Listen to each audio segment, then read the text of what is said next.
So researching your World War II veterans. I can get, there we go.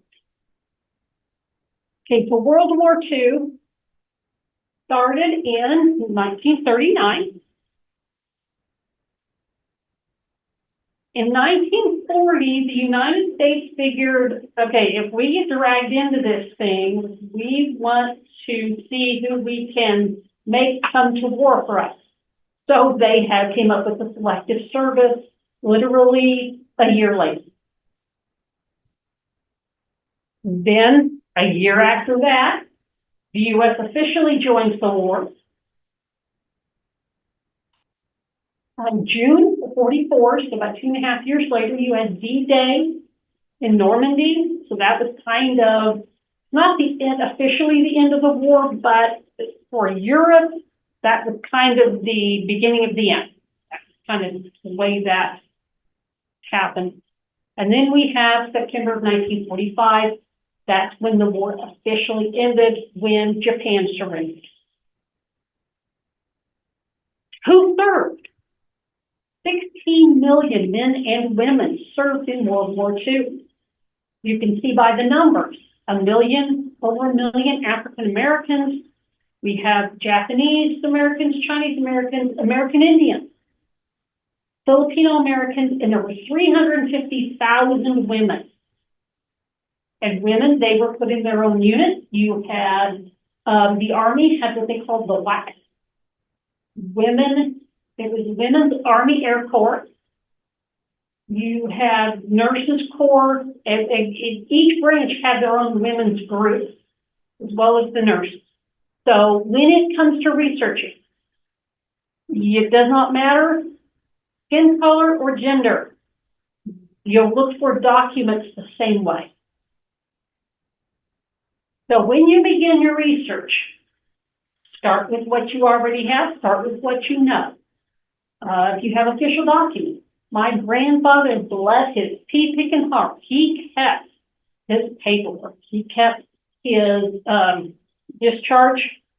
I call it diploma. It looks like a honorable discharge course. He also kept his, what we call now, his D-214 separation, which gives more detail about what he did in the service. So that was my big jumping off point. I already had that stuff. A lot of people don't. That's what we're talking about in the class, is we're going to see where we can get that document and those information. Did he have medals, or she? Other memorabilia, was there letters? Did he write letters or send telegrams? Photographs and diaries? Were there personal stories? Did they share their stories from the war? Some of them didn't, some of them did. Memorabilia. Trying to figure out where my grandfather went. Going through this old Bible, and I found a $1 bill from Brazil. I'm like, he was from the Navy, so did he really? And now I figure out, did he really go to Brazil? Then in his stuff that he collected, there was this, I don't know what you want to call it. I call it a touristy thing. It's like a little book that's got pictures from Cape Town, South Africa. But what's really confusing is the fact that his separation papers do not mention him at all about being in the Atlantic. So now I get to figure out, how did he get the stuff from the Atlantic when he was only in the Pacific? So, but you use those little pieces that you have to build that story. Because what we're doing is we're trying to find out, when did they serve, where did they serve, but more, let's tell their story about what they did during the service.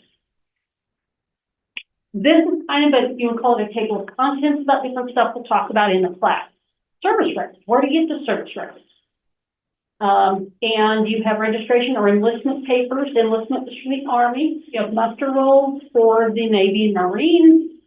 POW, MIA, and casualty records, personnel files, their discharge and separation papers, and then you have post-service, because sometimes, we just can't, we're struggling with finding the paperwork while they're in the service. Well, did they go to the VA after they got out?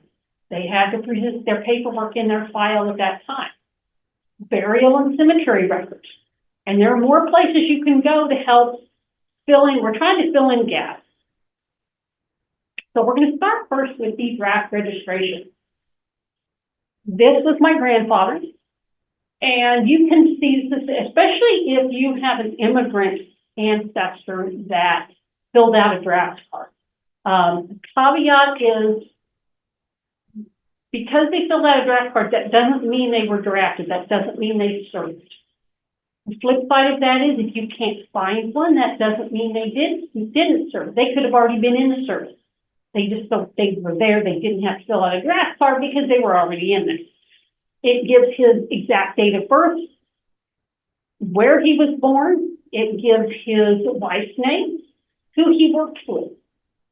The back of the card, which is the bottom right, that gives his physical description. So he was 5'7", 160 pounds. And it gives you where's the date? The date's the bottom, October 16th, 1940. So he went in 1 month after the selective service came up, and he registered. The registration was done in basically seven batches. And over time, it started off, I think it started like 21 to 35-year-olds. And then they expanded it, 21 to 45. And then there was different, so by the time they got done, it was for 18 to 44-year-olds. And there was a separate one in 1942 called the Old Man's Draft. And that was for men who were between the ages of 45 and 64. Now, they were not going to be drafted. That was the government's way of taking a head count. Say, if our young men get drafted and called overseas, who do we have that can fill in those roles? What men are around that can do those jobs? So it's kind of attendant, if you will. Now, they have been digitized. They are available on Fold 3 Library Edition, Ancestry Library Edition, as well as FamilySearch.org. Now, for those of you at home who do not have library cards with Mid-Continent Public Library, you should be able to find at your local library, you should be able to check and see, do they have Ancestry? See if they have Fold 3. And FamilySearch.org, it is just a separate website that you can sign into, and you can find them there. Now, they are being digitized. There are some states that accidentally got destroyed. That happened to old paper. If you think of the map of the United States, the southeast corner, so from Mississippi, Alabama, Georgia, Florida, Tennessee, and the Carolinas, those got accidentally destroyed. So if you're researching someone that was from Georgia and you're trying to see if there's a draft card, my apologies. But the most interesting thing is also the state of Maine. You have all those chunks in Maine. So, and one thing I forgot for those at home, in here as well, is for any questions, because we are doing this hybrid, it kind of makes it easier. If any questions you have, you can put those in the chat, and we will address those at the end of the class. And for those of you at home, if you want to make notes or something, and we'll get to those as well. I knew I was forgetting something earlier. Army enlistment records, 1938 to 1946. Now, these are, as the word enlistment goes, these were enlisted only. There are no officers. And there are some gaps in the records. So, somebody that served in the Army and enlisted in World War II, you should be able to find an enlistment record. And it's going to have information you can see on here. It has his enlistment date, where he enlisted, where he lived. And with this one, keep things in mind. He enlisted at Fort Leavenworth, Kansas. But he lived in St. Clair County, Missouri. St. Clair County, if anybody is familiar, St. Clair County is southeast of here, about probably an hour, hour and a half drive. So he had to drive from down there to Fort Leavenworth to register and to enlist. And that's because they had to go to the closest place to where they lived to register. And it just so happens that Fort Leavenworth was the closest to where he was living. It gives his years in high school, the year he was born, and where he was born. So if you don't have all that information, also his Army serial number. That serial number is the key to all things record-wise. Because when you order, so if you go to National Archives, you want to order service records. If you have that service number, it's going to make your life a lot easier to get, to be able to get those records. The more information, the better. These are available. This image here came from Fold 3, and it's also available on Ancestry, on MyHeritage Library Edition, as well as Family Search. So you can get these enlistment records in a few different places. Muster roll. Muster roll, for those of you who don't know, is basically class attendance, where the Navy did theirs. They had two different ones they did. They had they did theirs once a quarter, so once every 3 months. And they have their personnel records, so it's the person, their rate, it's called their rating. You'll see kind of like their job description, their service number, and the date they were quote unquote received on board. So when they were first on their ship, that's the date. Reported changes is you're going to see any changes within their status. These are available on Fold 3 and Ancestry. And we're going to look at some examples of these here in just a second so you kind of see what I'm talking about. Marine Corps muster rolls are a little different. On the Navy, enlisted were different than officers. Officers had their own separate musters. Marine Corps, they were listed by unit. So it was by unit and then by rank, highest to lowest. And again, these are on Ancestry Fold 3, and the collection ranges 1798 to 1958. So you definitely have the World War II covered, plus World War I, plus Civil War, plus pretty much anything else you can see. Okay, so this is an example of the muster roll for the Navy. So this bottom guy here, this is my grandfather, Earl, and here's his service number. Here's his rating. He was a radio tech second class. And this V6SV, the V6, and you can get these abbreviations. I just go to online, it's called history, basically the Naval History website that has lists of codes and abbreviations. So I just have to know that to look up V6 was under the, his radio tech was under the umbrella of V6. But the SV tells me that he enlisted, that he wasn't drafted, he actually enlisted. And he was taken on board the 3rd of June. And this report was taken the 1st of October. Here's the ship he was on. And my mother and I had a little bit of disagreement because she said, well, he was on the USS Tennessee. Well, okay. Even brought a yearbook home, had it embossed with his name on it, from the Tennessee. And I said, it doesn't make any sense. She's like, I said, it's here in black and white. It's the Siboney. He's on there. And so then I'm like, okay, we're gonna find more paperwork. Here's the report of change. Same ship, June 5th.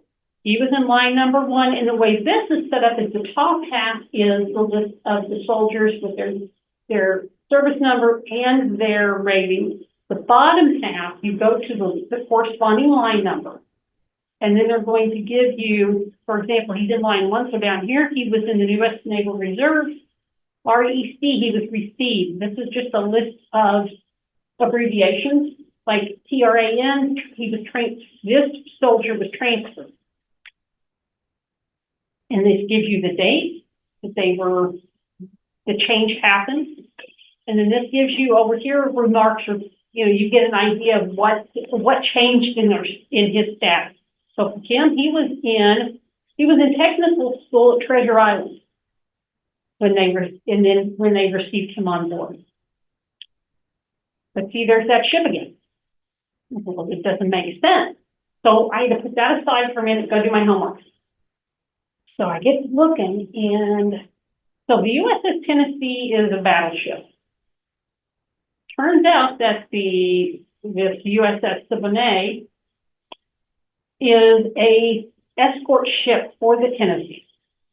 So he technically didn't serve on the Tennessee, but he was kind of attached to it. So it's things like that where you have to kind of do a little bit of a history lesson for yourself, start looking through information and get something that starts making sense. So for the Marines, again, like I said, their enrollment or their muster roll is different. They do it once a month, and they did it by unit. So down here, for example, this U.S. Marine Corps Reserve Class 3, captain. So it's captain first, second lieutenant, then sergeant, so it goes down from there. And over here is what was going on, any remarks that involved them for that particular month. You had the one, this bunch of abbreviations. I have no idea what they mean, to be very honest. But if you go up to this first guy, this Miles Tipsford, he went AWOL. So these reports will give you details about what they did and did not do during the war. Because again, what we're doing is we want to know what they did, how they served, but we're telling their story about what their life was like while they were in. Okay, Miles went AWOL. Why did he go AWOL? So then we start pulling out and looking for more clues about what happened during that time frame. Prisoner of war records. There was approximately 130,000 American soldiers that were taken prisoners during World War II. The picture on the right, that is another Blackmore. I am not related. There he was. But this gives you can see it includes his name, the state he's from. Here is the report date, when it was reported that he was taken prisoner. And then the latest report was September of 2 years later. This gray, so he was not really sure. He was first lieutenant, but this is kind of his job description, if you will. So if you go on down, first lieutenant or lieutenant junior grade. So he was but here now the parent unit area served, he was in the Southwest Pacific Theater, so he served in the Philippines. That's where he was when he was taken prisoner. He was taken prisoner by the Japanese. And I guess some of them had camp names. This one didn't, but yeah, the Philippines. His status. He was executed. Now the status, there's several different descriptions under this one umbrella. He was either executed, died in ship sinking or result of ship sinking, or shot while they attempting to escape.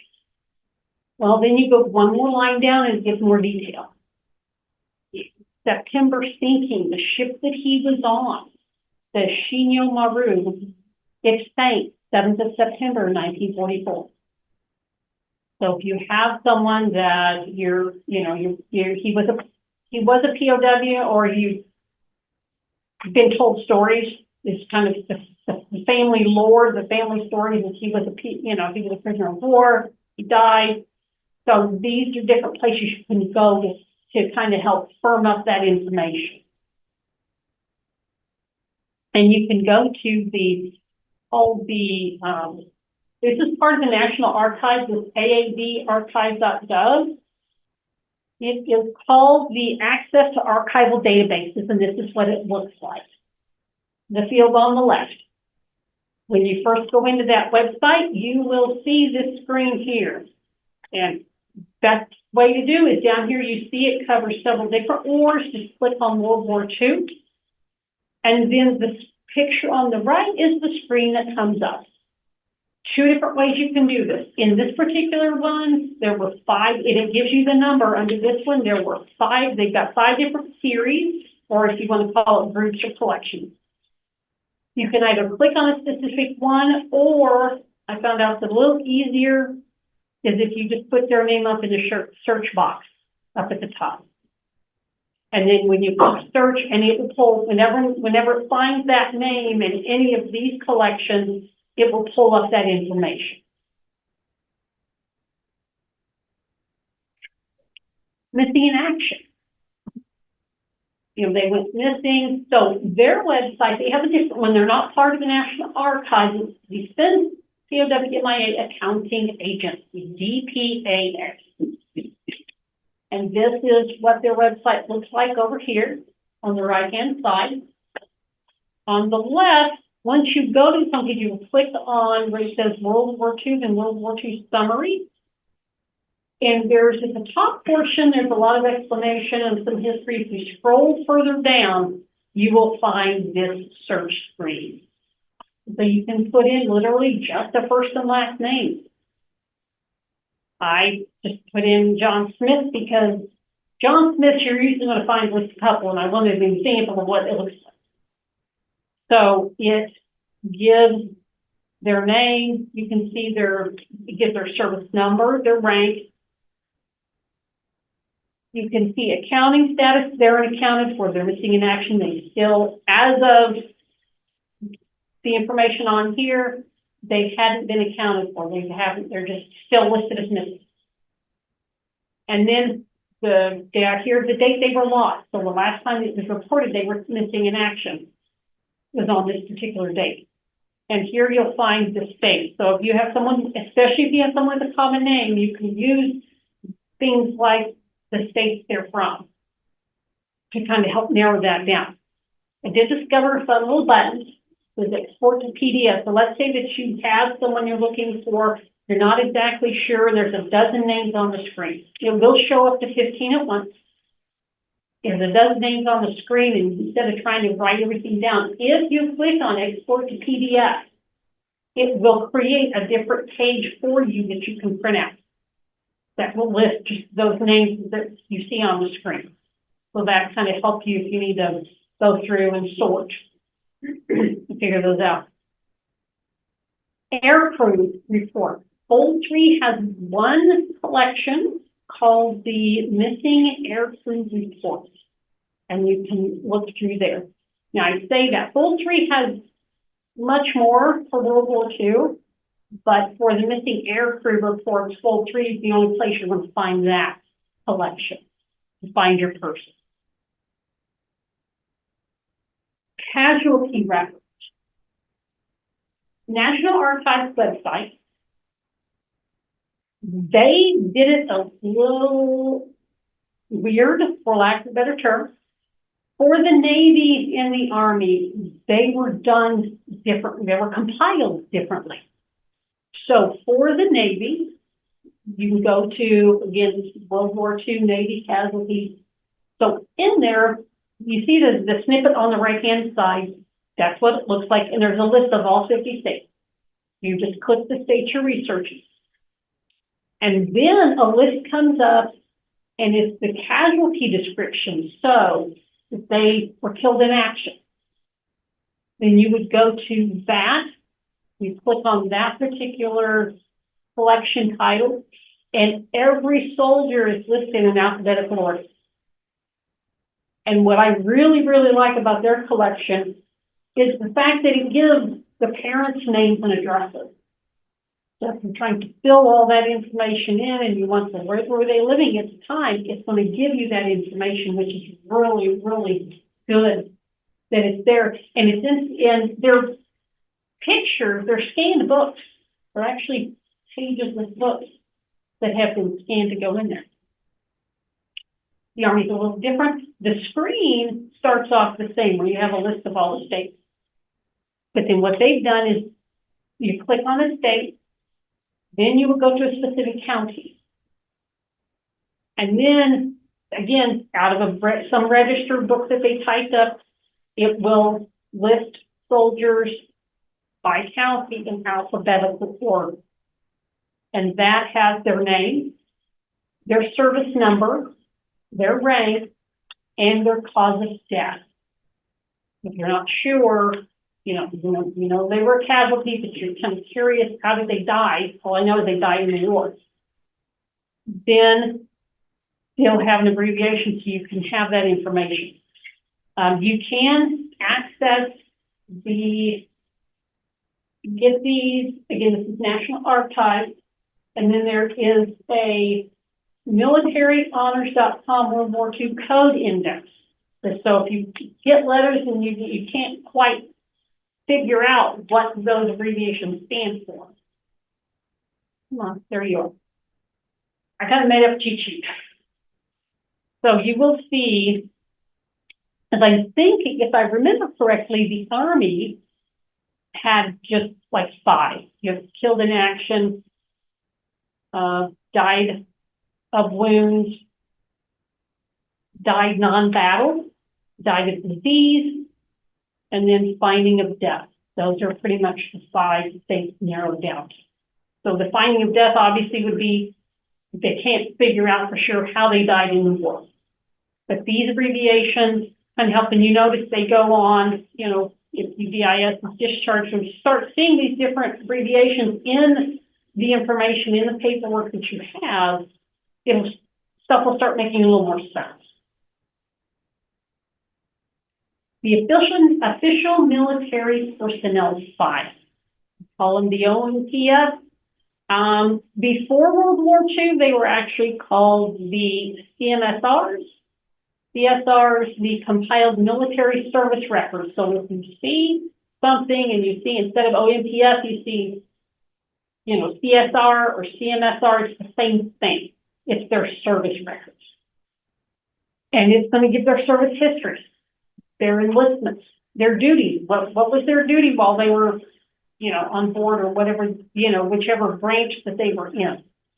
What training did they have? My grandfather spent 18 months in school.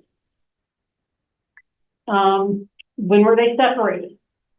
The records have been digitized, and they are at the National Archives in St. Louis. In St. Louis, it is called the NPRC. So if you see that, NPRC, it's National Personnel Records Center. The NPRC is located in St. Louis. So if you go online to the National Archives and request records, they're going to come actually from St. Louis. Or if you want to take, you know, on vacation, let's just stop off at St. Louis National Archives and see if you can get records. Now, obtaining the records, if they were discharged more than 62 years ago. So my grandfather was discharged in 1945. December of 1945.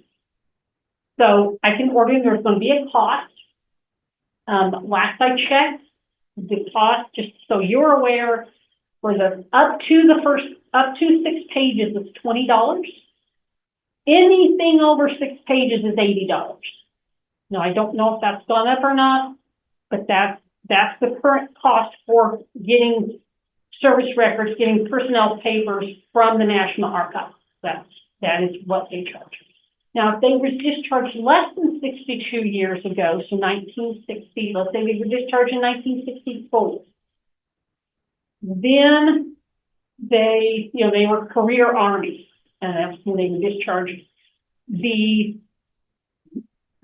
It's harder to get the paperwork. They're restricted because of privacy laws and issues. There's usually not a fee, but they're restricted to usually the veteran, the next of kin, someone with power of attorney, that kind of thing. would be able to get paperwork. Now, if you're researching someone that was in Merchant Marine, you would actually contact the U.S. National Guard, the U.S. Coast Guard National Maritime Center in Virginia. That's where they have those. Now, what's in the bottom is the saddening.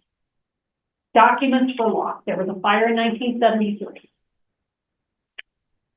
If you have someone that was in the Army and they were discharged between 1912 and 1960, so if my grandfather had been in the Army and he was discharged in 1945, 80% of those records were lost. There's still a chance. You still have 20% chance, and the National Archives is still doing what they can to try to put together stuff. Because with technology, they can start using what they have, things that might have been recovered to help compile things. So they're doing their best. If they were in the Air Force between 1940, discharged from the Air Force between 47 and 1964, 75% of those were lost. Just keep in mind, too, for those who, because before 1947, the Air Force was part of the Army. It's also known as the Army Air Force. So that's why the Air Force technically didn't lose their started in records until 1947, because they were the same. They were part of the Army. So keep that in mind if you're having to go for records, but you have someone that was actually in the Air Force. Discharge records. This image on the left was my grandfather. This was his honorable discharge paper. And before 1950, so now we always know them as the DD Form 214. But before that, they were simply an acronym. His is the NAVPERS with a 3-number code after it, and his is 660. So if you're wanting to send off or ask for paperwork, if it was before 1950, you can't refer to it as a DD 214 because that's not what they called. The Army had their own, War Department Adjutant General's Office is the acronym, and then the Naval Personnel, that's their acronym. Now, if you're trying to find this, there's a few places you can go. You can go to the nearest separation center at the time they were discharged. So for my grandfather, that would have been Great Lakes, Illinois. If I wanted that, I could go there and inquire about getting this honorable discharge. It may be found at the Veterans Home County Courthouse. This was not required, but it was requested. It was encouraged that when they were discharged, they went to their local courthouse, their county courthouse, and register their discharge. That's what the stamp on the left is. That is from the state of Illinois, County of Livingston. And that's a stamp that says on the 20th of December, 1945 at 11 a.m., he registered his discharge.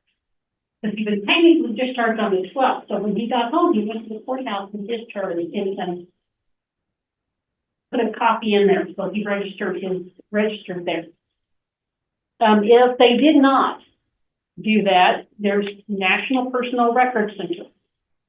They're going to have that kind of, shall we call it, the last line of paperwork is NPRC. But so here's some places. So again, you want to find that, you can go to those locations. Note the separation records.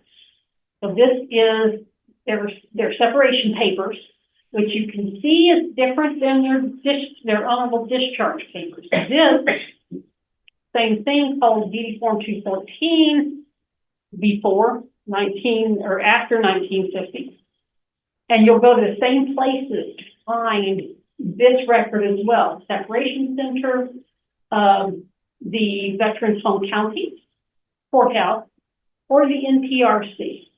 And these, again, they have more detail. He was up here. This is He was separated at Great Lakes, Illinois. He was an honorable discharge. Gives his birth date and birthplace.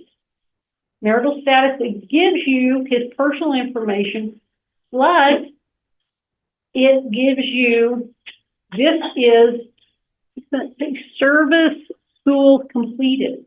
So he went to pro radio, basically radio material. He went to school. You can see how many weeks he was in school. And then here's all the different places that he went, and then he was on the CIVMA. So this is going to give you those details if you want to follow creating a timeline. I like to create timelines. I'm a weird person. But if you look at geographic timelines, you can figure out, okay, from this date to this date, what was he doing? Where did he go? It gives you his pay. It's down here, at the bottom. He was in the American theater, the Asiatic theater, and he got the victory medal. So again, you're going to have a lot more detail in their, than their honorable discharge. And something I did learn, which I thought was interesting from a veteran herself, was that she was wanting to do the, what do they call it, flight of honor. They will not accept your honorable discharge. They have to have this notice of separation as proof. So I thought that was a real interesting thought process, right? Okay. But again, you can get these. This is going to give you those details outside of sending off 4 documents, which you can apply if you go to National Archives website. So now we've gone through, so while they were in the service, we can go all the different places that you can go. You can get the paperwork. And again, National Archives. In fact, I literally Googled National Archives World War II because their website is so big and they have so many different sections because it's National Archives. They cover everything. But if you just put National Archives World War II, then it'll give you a page that takes you directly to this subject matter. So then you can kind of weed through and see. It'll give you a history. It gives you what you can, how you can order things, whether it's online. You can do by mail, online, or in, on mail. Yeah, you can't do by phone, either online or by mail. But now, so you've exhausted everything to get the records. So now you want to see what you can get after they went to the VA. If they go to the VA for benefits, there's one way you can know for sure. This is what the example here on the right is called the Burroughs file. Burroughs stands for the Beneficiary Identification Records Locator Subsection. Basically, this is a record of any veteran who went to the VA for benefits and has passed. That's what that record shows. It says, yes, my grandfather went to the VA. So for those that served in the Army, and there's just, you requested search, you cannot find his documentation or her documentation, you can just look for a Burroughs file. If there is one, then you know they went to the VA. So then that gives you a different route that you can go look for those documents. And again, you can see by the information there, it gives his Social Security number, birth and death date, enlistment and release date. And you may be thinking, well, I already have that information, but if you're researching someone with a common name, this becomes very helpful to help you sort out to make sure you have the right file.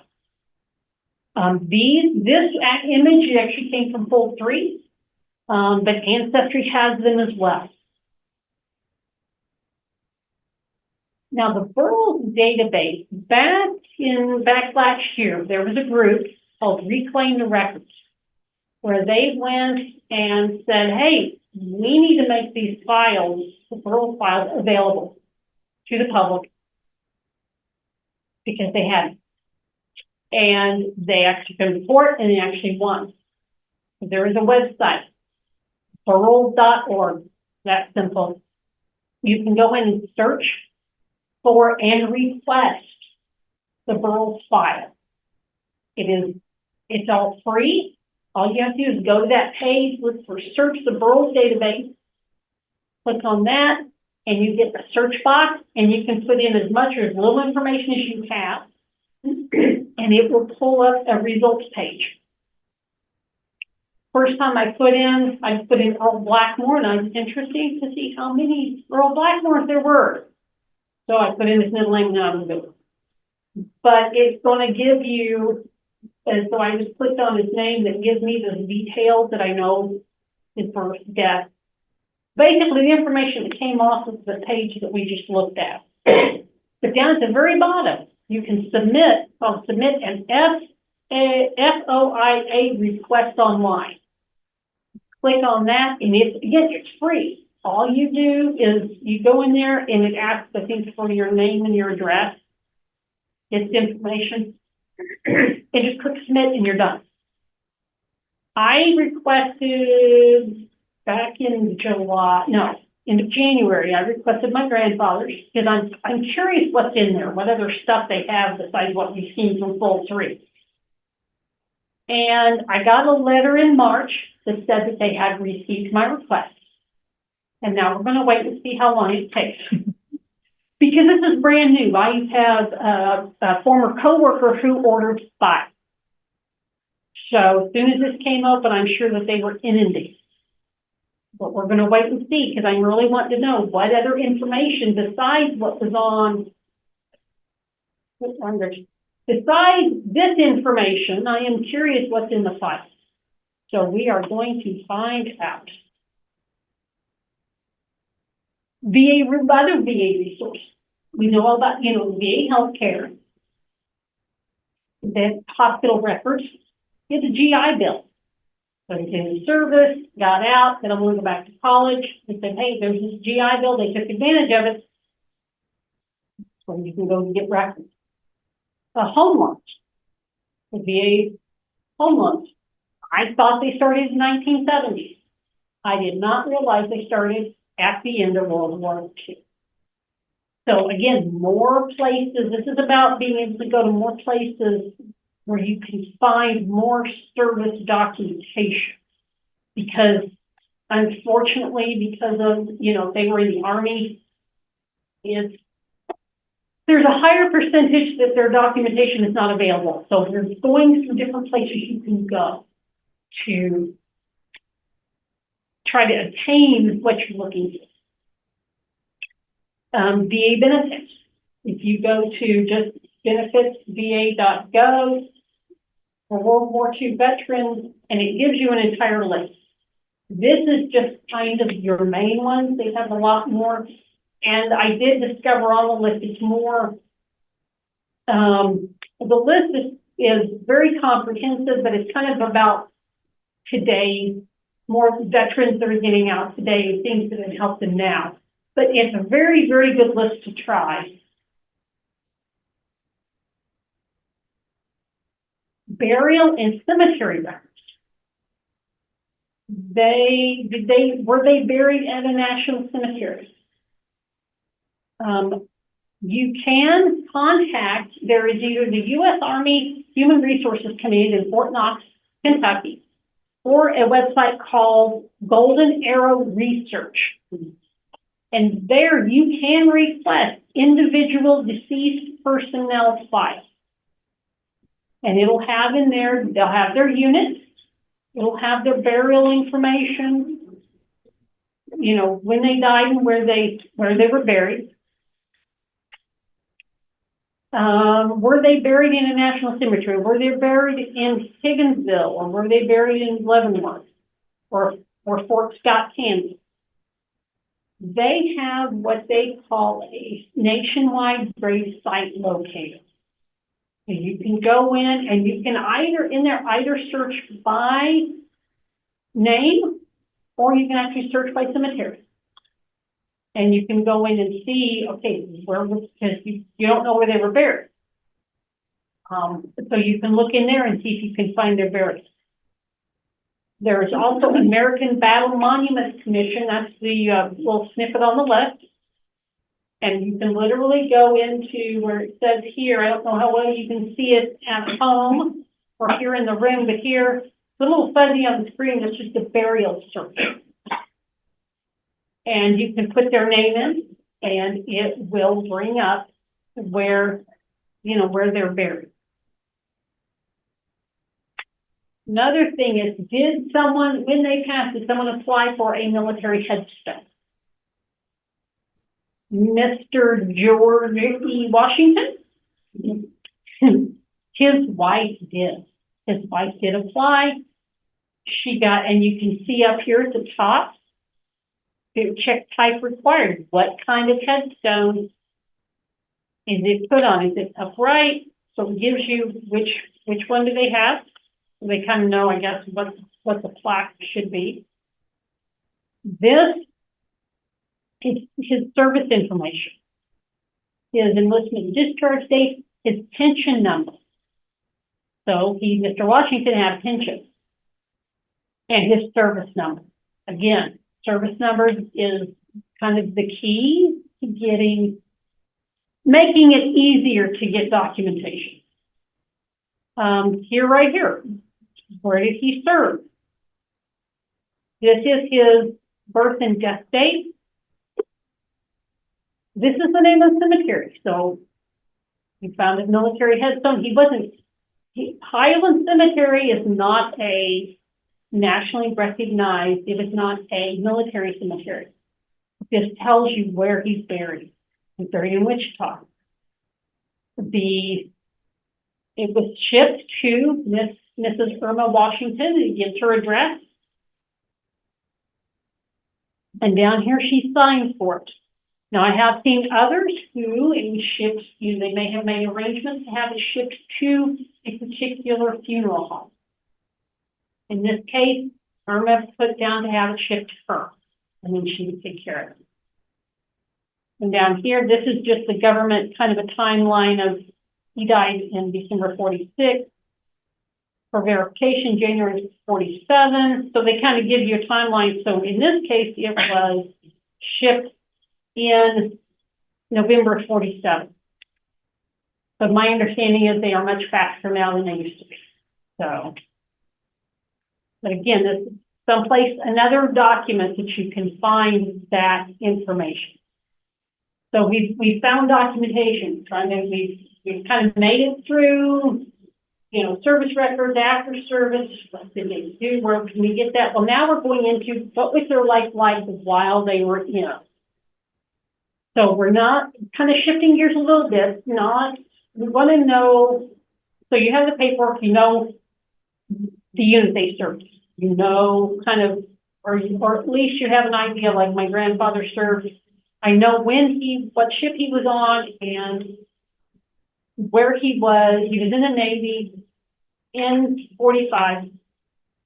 So if I wanted to kind of find out, well, what was his life like while he was on board? Well, when we get in these pictures, the first two are pictures of books that actually have been written about these particular two tank battalions. In there, you're going to rarely find it talking about a specific person.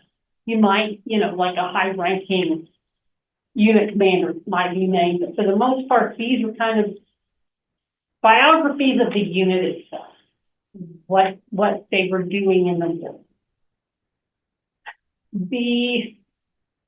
And these you can actually get. We have some here at Midwest Genealogy Center. The National Archives has some of those books. You can check WorldCat. So if you know the unit and you want to read the book, you can check WorldCat, see if you can find one available for checkout that you can read. The book on the far right, they call it a cruise book. It's a yearbook for the Navy. Every ship had one. Grandpa had one for the Tennessee. And you look it up and it's got the pictures. They did some crazy stuff, I think. But so that's what they're referred to in the Navy as cruise book. But Bold 3 actually has some. They don't have a lot, but they do have some. So that's some place you can check for those kinds of things. And we are actually also, we get, interesting enough, we get the yearbooks, high school, college yearbooks, but we also, I've seen come across military yearbooks, military, like different academies and different things. So check our library's catalog and see if there's something for a particular unit that we might have. Other resources you can check is the U.S. and state adjutant general's military records, because they were the keeper of the paperwork, and check there. My Heritage and Ancestry do have Japanese internment and relocation records, so if you're researching that. Did your veteran join the VFW or the American Legion? Because they had to apply, they go in, this is what I did in the service, so you can be able to find more information about them there. Newspaper clippings. Newspaper database. This picture in the front, this is from the Kansas City newspaper. About two young men who joined the Air Force. And it talks about, they in Mississippi. But in here, it also gives their parents' names and addresses. So you never know what you're going to find in the newspaper. So, again, this is different places to look to find the information that you're trying to find out, what happened during the war, what they did. Periodicals. Periodicals are basically magazines that publish usually every quarter, and you might have articles published in there. You could have Army soldiers from Kansas City that enlisted in 1942. So they have a list of names. Or send off to the National Archives how to get the service records. So the periodicals will be a wealth of information and looking for those as well.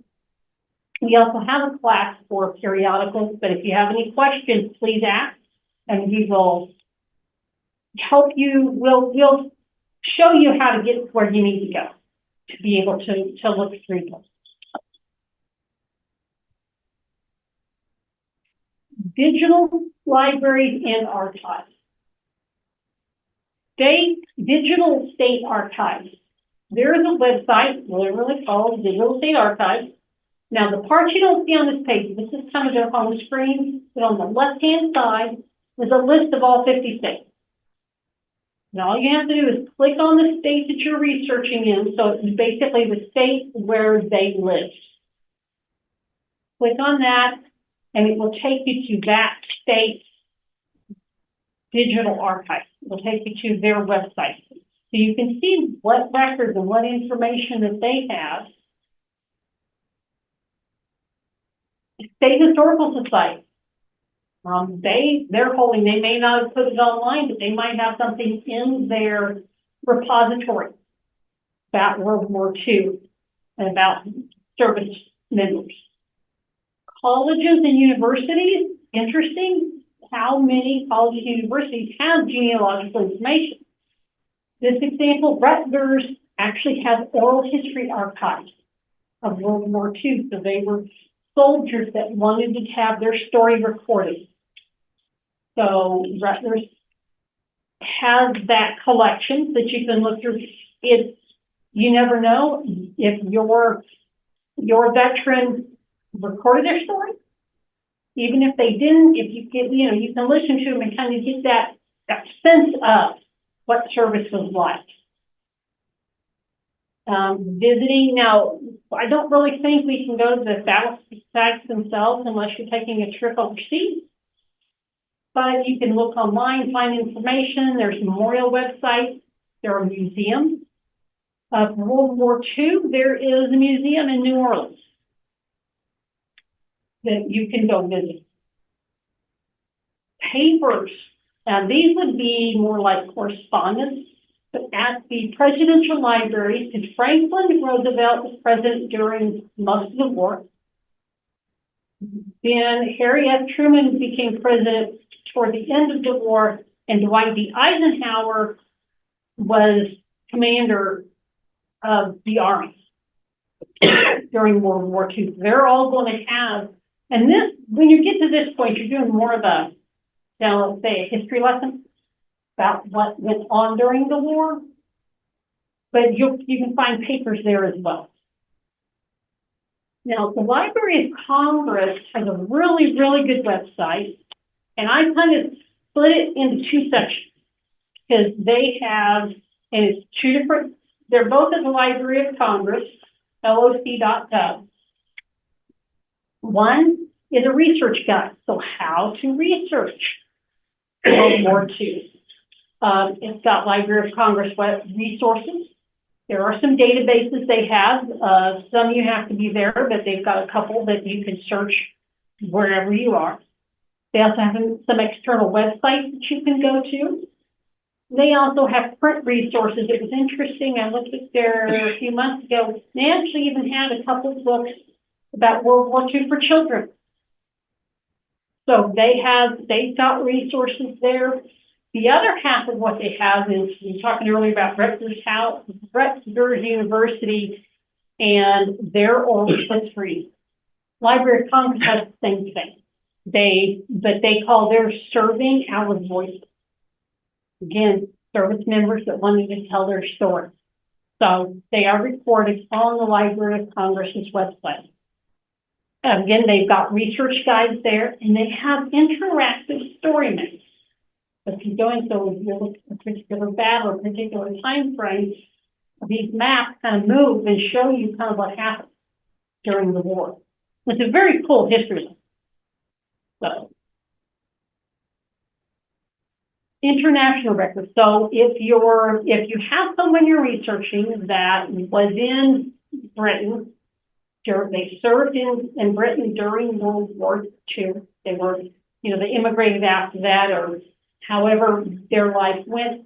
These databases, the Fold 3 Library Edition, Ancestry, and MyHeritage, these are kind of the categories, if you will, and different collections. And the collections vary a lot. The United Kingdom, they've probably got at least 20 different collections for the United Kingdom. In Fold 3, in MyHeritage, Belarus has one. So it's going to vary from country to country, but they each have, so depending on if you're researching overseas, it's going to just go from each one to see what collections that they have in those databases. For those of you at home who do not have a Mid-Continent Public Library card, again, if you do not have a subscription, all three of these are subscription-based as well.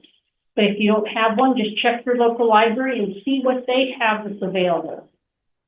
Also, something that we do offer is you can always call us, you can email us and say, hey, I would like to see if you have a record in Fold 3 for this person. They were from the United Kingdom in World War II, and we can look for that person for you. So for those of you here in the room, we do the same thing. You can just say, I'm having trouble finding this information. Can you help? And we will absolutely help.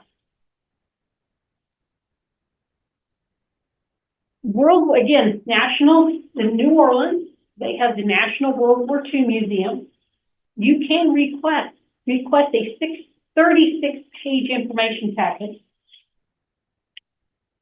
And it still looks like the picture on the left.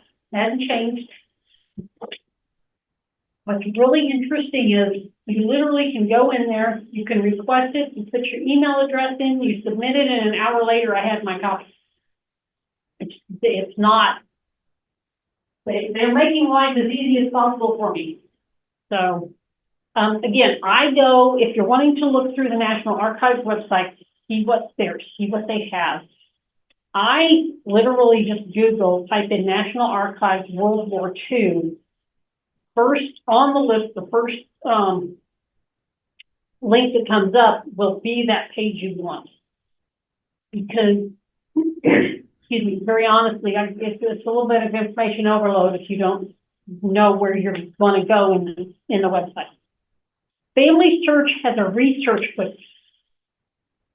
So for anybody that use Family Search or know about Family Search, this is a page you can go in. You can just look up World War II research, and there'll be an entire page of history where you can go to get information. There'll be links for information that's online.